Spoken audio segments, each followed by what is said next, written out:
As the DHS shutdown highlights stress points in TSA operations, a long-running federal program that relies on contractors is getting renewed attention. Just as agencies are also leaning more heavily on industry partners for artificial intelligence in national security. To connect those dots, I'm joined by Stephanie Kostro, president of the Professional Services Council. Stephanie, thanks for joining me this morning. Thanks for having me, Terry. A persistent headline over the last several weeks has been what's happening at airports, what's happening with TSA agents. And it's spring break, so it's been even more disturbing and aggravating for travelers.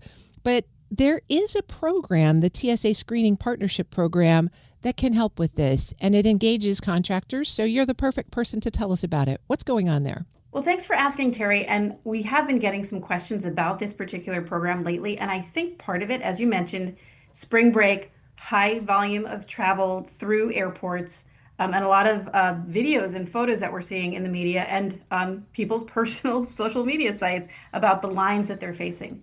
The program I wanted to talk about today is called TSA's Screening Partnership Program. It's more than 10 years old. But it is really a great example of public-private partnership. And there are some concerns that have been raised lately about, hey, is this privatizing airports? Is this privatizing security? And I'd love to talk to you about how it's actually collaboration with robust federal oversight. And it really highlights what contractors can bring to this high visibility cause of a lot of travelers' frustration. Well, walk us through the structure of the program because you've just highlighted some really key points. Tell us in more detail how this works, who provides oversight, and how does it change the flying public's experience? So this, I'm going to call it SPP. It is the Screening Partnership Program. And it actually has been raised in legislation. The FAA Reauthorization Act of 2018, for example, it added some requirements to this program. But what it is basically is airports can contract out screening processes both for baggage and for passengers to private sector companies under this program that has TSA oversight. So I'll walk you through what that looks like.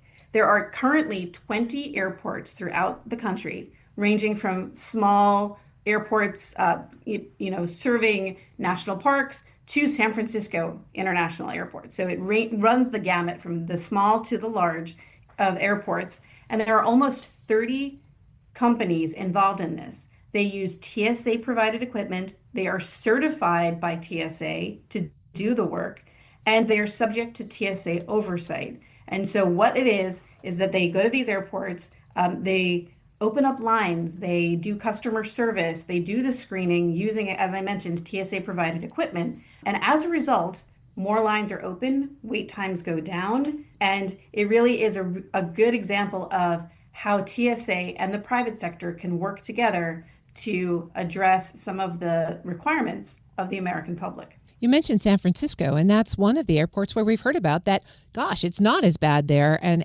knowing about SPP probably helps explain the difference in service levels. Why don't more airports go in this direction? So the program is limited currently, and so it is maxed out for companies that can apply and airports that can apply. It is, I'm going to dork out for a second, Terry. It is a multiple award IDIQ, indefinite delivery, definite quantity. It is run on task orders. And so it is funded to the tune of some $3 billion total. And so there are some in our area, meaning in contracting, who think that perhaps it is time to think about expanding this program. One key benefit that I want to talk a little bit at length about is what happens during a shutdown. So as we know, the entire government was shut down for more than a month last fall. These airports that participated were not impacted on the screening front because of this SPP. Currently, DHS, and as we've seen, is shut down. That includes TSA. These airports continue to participate in this program.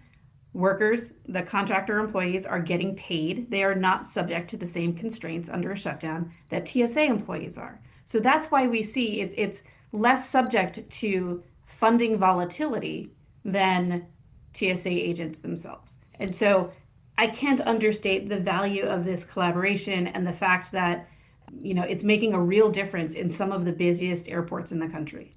I'm speaking with Stephanie Kostro. She's president of the Professional Services Council. Stephanie, what would it take then to expand the program? It's obviously a different kind of appropriation maybe than salaries. Do we just need to have reprogramming flexibility? Does the ceiling need to go up? What are the procedures there? I do think we need to collect more data to support how big the program should get, but I do think a program expansion is likely in order, particularly as we've had several shutdowns just this fiscal year, the longest ever, as I mentioned earlier, more than a month back in the fall. We had a short few days shutdown of certain elements of the government at the end of January, beginning of February, and now DHS has been shut down for more than a month itself.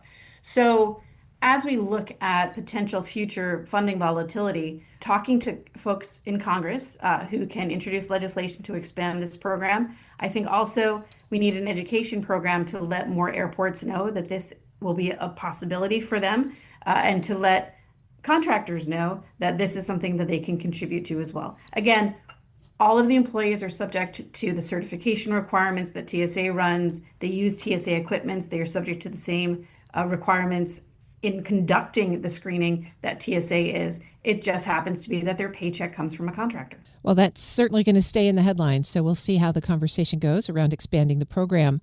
Let's switch to a different headline, or maybe not a headline. There was an EO that dropped last week, kind of quietly, but one that you want to call attention to. Walk us through that. Thanks for asking about this, Terry. The president has released several executive orders during this second term of his regarding diversity, equity, and inclusion. The latest EO on this topic came out on March 26th. It is specific to federal contractors, and it is prohibiting federal contractors from having DEI programs. We are continuing to unpack this executive order. As you mentioned, it was dropped late last week. We are working with our counsel to see what this might mean. But I would say what it does do is it tasks the FAR Council, it tasks the Office of Management and Budget to issue guidance that the FAR Council will follow in looking at contract requirements. But it does, long story short, require all federal contractors that are subject to the Federal Property Administrative Services Act, which is pretty much everyone, to include a clause that prohibits them and their subcontractors from engaging in racial discriminatory DEI activities. This is going to be a big deal as this rolls out, and we're looking forward to collaborating closely with the executive branch to shape what this looks like. So if folks missed that last week, they need to move that to the top of their reading stack, sounds like. I would highlight that. We have nothing against merit-based hiring at the Professional Services Council. We are very proud of the contractor company employees that do the work with and alongside the federal government customers. And I think as we move forward, we want to make sure that we are encouraging companies to be compliant with all contract clauses. That is always what we say, Terry. You know that compliance is the coin of the realm here in government contracting, and this is going to be a big part of it. Well, Stephanie, let's take one more headline before we finish today. And AI is always one we come back to. We've been covering a lot about the administration's uneven messaging around AI adoption. Move fast in some places, move very slowly in others. Where are contractors working in this space right now where they're really adding value? What a timely question, Terry, because just last week, PSC hosted an expo in the Rayburn House office building on the House of Representatives side of Congress and really featured nearly a dozen of our member companies who are very active in this space. And they do everything from data analytics to helping support operations for the Department of War, looking at test and evaluation, looking at bandwidth limited environments, etc. They've done an outstanding job of using artificial intelligence to support federal missions. I would also note, though, that one of the conversations that we've had, and this will be familiar to those of your listeners who track AI, the human in the loop piece and making sure that there are individuals who are involved in decision making. So this is a topic of conversation that we've been having as well. And so, it was a great event last week on the Hill. I look forward to having more conversations like this and talking about what contractors can do to support the direction in which the government is going. I've been speaking with Stephanie Kostro. She's the president of the Professional Services Council. Stephanie, thanks as always. Thanks, Terry. We'll post this interview at federalnewsnetwork.com/Federal Drive. Listen to the Federal Drive on your schedule. Subscribe wherever you get your podcasts.